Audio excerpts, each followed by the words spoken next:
The biggest iRacing special event of the year is just around the corner, and in this video I want to guide you through a lap of the Daytona International Circuit. The lap time is a 1:30.9 in the Acura GTP, and the reason I've chosen this car is because I feel like it's really good out of slow speed corners and has really good traction, and that matches Daytona pretty well. The conditions are up on screen and the setup is available for members, so if you want to try and match my exact lap time, you can do so and compare yourself and see where you lose time and where you can go faster. So coming into the first corner, I make sure to take it as wide as possible, and I sort of use this white line as my sort of turning point. I sort of follow the wall a little bit, and I make sure to go sort of above this white line that's in the middle of the track, and that's because my braking point for the first corner is when I cross over this little gray line. Now this braking point won't work if you're already on the inside line when the corner actually starts, so that's why I take it out wide and then I use that as a braking point. And then you can see the moment that I basically get on the brakes, I straighten out the steering a little bit, and this is to make sure that I get the maximum amount of braking grip out of the car as possible throughout the braking zone. Now you can see I am turning the wheel a little bit throughout the braking zone because that is necessary, as the braking zone is sort of curving a little bit, but I'm not turning it a lot. I'm braking in a straight line and I'm taking it very, very wide on the entry. Now I aim to be just on the inside of this white line turning into the corner, and you can see just as we really start turning into the corner, I'm shifting down to second gear, and if you look at my braking, I'm really trail braking all the way until I get to the apex. Now this is important to make sure you get some rotation out of the car and to make sure that you can keep up the speed. Now you can see my apex is just on this little piece of grass that sort of sticks out right after the tire barrier, and it is the exact moment that I hit this apex that I start to apply my throttle. Now you can see my throttle application is pretty aggressive out of this corner, and that's because I've made a setup that is able to sort of get pretty well on throttle without having a large amount of wheel spin or without you sliding or anything. So I'm pretty aggressively on throttle right here. Now on the exit of the first corner, you want to take it wide, but you want to make sure that you don't go too wide, because there is this little curve that you can sort of ride on, but right after that it's grass, and this grass can be a bit sketchy. I've had a couple of times in practice, or once or twice, where I've sort of touched this grass and the rear end has just like sort of gone loose on it, even though you should have the amount of grip on it. So be careful with the grass on the right hand side of that curve. Coming through the two kinks, these are of course flat out, but here it will be sort of difficult to get through traffic as the racing line is changing from one side of the track to the other. So you need to be a bit careful that you know the GT car signaling where he's going and that you're going somewhere he is not, so you don't crash into each other in these small little kinks. Coming down to the second corner, my braking point is this 100-meter board on the right side of the screen. You can see it actually disappears, but I'm on triple screen so I can see on the side monitor. Now that is my braking point. You can see once again I smashed the brakes to 100%. Maybe you can go 90% or something in most braking zones, just to get the battery life up quite a bit. And you can see once again here, right on the turn in, I'm changing down a gear to try and get a little bit of rotation out of it, and I'm trail braking it all the way until the apex. And it's important that I'm trail braking it all the way to the apex, because if not, I wouldn't be able to hit these braking points. I would have to brake a bit earlier. But this trail braking really does a huge difference in terms of getting the rotation out of the car and getting the speed out of the car in the slow speed corners. And you can see once again my throttle application is pretty aggressive, but here I'm also on a very, very late apex. That's sort of how you want to do this corner, because that makes you able to straighten out the wheel quite quickly and makes you able to get quickly on throttle out of this slow speed corner. That is the first horseshoe. And you can see on the exit of the horseshoe, we use the full track and run it out wide. Now we're coming up to a kink now. Now this one's pretty easy. It is easily flat out. We want to keep it to the left-hand side of the track. Sometimes you can meet traffic through here, and you need to be careful with it because there is quite a significant speed difference between the GTs and the GTPs through this corner. So you sort of want to make sure that once again, you know where the GT is going and you know where you are going. We keep it to the left-hand side of the track, and for the second horseshoe, our braking point is this little dark piece of asphalt that's in between the lighter ones. This is the point I start applying my brake, and you can see once again, the moment that I start applying my brakes, I sort of straighten out the steering wheel a little bit, and this is just to make sure that we get the maximum amount of braking grip out of the car as possible. Now another thing is that my steering is not straight for a long time, and that's because this corner actually turns throughout the braking zone as well. It sort of has a little bit of a curve, then it has the corner itself, and then it has a curve as well on the exit. So it is quite a difficult corner. It's a very, very long corner. It feels like it goes on forever. So you can see the moment it sort of goes from asphalt to grass on the left-hand side, we start turning the wheel a little bit and start trail braking a bit more. Now one thing I like to sort of use as a reference point here is, if you can see in the middle of the track, there is this sort of line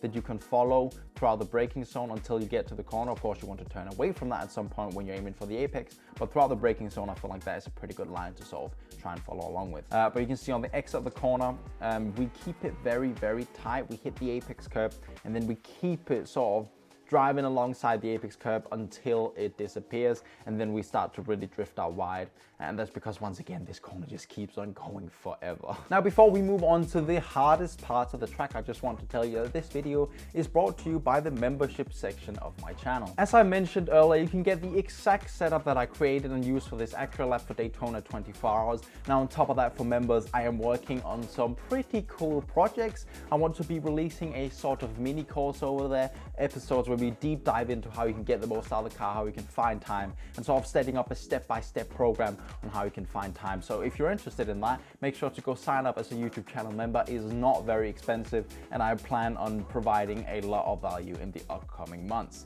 Let's go back to the track guide. Now, we only have the two hardest corners left of the circuit, the corner leading onto the oval and the bus stop. We'll start with the corner leading onto the oval. Our braking point is right as this sort of white line disappears off into the distance. This is when we want to apply our brakes. And you can see, once again, just making sure we use the whole track on the entry. I'm even on this curb right here.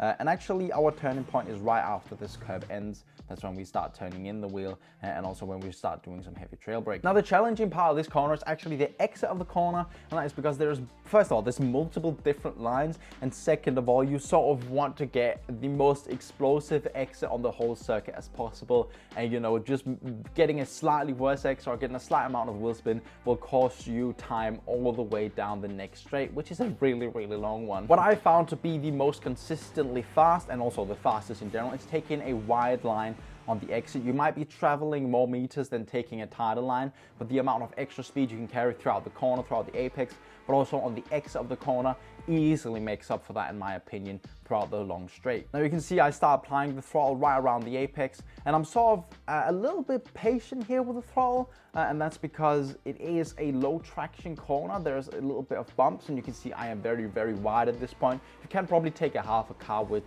less wide than what it is here, but you can see I take it very, very wide on the exit and run it up high on the oval as well, just to make sure that we carry as much speed onto it as possible and make sure we get as fast of a straight as possible, if you could say it like that, I guess. And now we're coming on to one of two very, very long straights. Now, this is very good for overtaking traffic. Now, GT cars will mainly be staying on the low side, so you want to go up high, and you really want to do that, because if you meet GT cars in the next corner, you will be losing a whole lot of time. Now, the bus stop is the fastest corner on the circuit and probably the hardest corner on the circuit as well, and that's because it is really, really easy to get off tracks, especially when you start pushing the limit and trying to find that final bit of time. Normally, my braking point for this corner is right at the one ball, but that's when I'm fuel saving. But here I'm not fuel saving, so you can see I brake a little bit before the one ball just to make sure I get the car slowed down as well. You don't want to run deep into this corner because you want a really, really good exit out of here as well. You can see I'd go down the gears and sort of aim for the first apex. I'm in 5th gear of the first apex, and then right as I change the direction over to the right hand side, I change down to 4th gear just to make sure I get that extra pull out of the corner as well. And as I'm about halfway through this corner, that's when I start applying my throttle. You can see I am really applying the throttle explosively, and that's because we're traveling at very high speeds in this corner, so the car will have a lot of downforce, and you don't really need to think about being smooth on the throttle. You can just basically stamp it down. You can see I lift a little bit, and that's because I realized, okay, I've stamped it down a little bit too early, and I was risking getting the off track on the exit. Now, let's talk about the off tracks, because they are really, really annoying in this corner. So basically, the off track rule for the bus stop chicane is if you have the middle of the car over the grass or on the grass at any moment throughout this corner, you will get an off track. Now, what makes it really tricky is if you look at the curbs, they sort of, you know, they have a normal predictable line, and then right before the curb actually ends and should have redrawn the asphalt, it sort of cuts in, and there is the grass. And even that grass, if you have the middle of the car over that, you will get an off track. This is the same for the second apex right here. You can see how incredibly close I actually am to having the car over the grass. That actually looks like I have it over the grass. That must be like a millimeter away from an off track, basically. Now, that is the first thing that makes this corner really difficult on off tracks. The second thing is that it is a really, really high speed corner, so you don't have a lot of time to process whether you are actually on the right line or not. Like, before you've processed it, you're going to be there and you're going to be on an off track. So basically, this corner is almost down to just practicing laps and then letting your instincts sort of do the thing. Now, on the fourth and final curve of this corner, there is also a slowdown penalty if you run too wide. However, I don't think this will be the biggest issue, as you will need to have a lot of the car out on the grass. It will not be faster anyways, but you'll also get a slowdown, which is going to cost you so much time because there is such a long straight upcoming. Once again, a perfect place to really overtake GT cars, but there is no more corners on the circuit. Now, ladies and gentlemen, I wish you all a very, very good luck for the Daytona 24 hours. It is going to be a long and challenging event, but it's also going to be a lot of fun.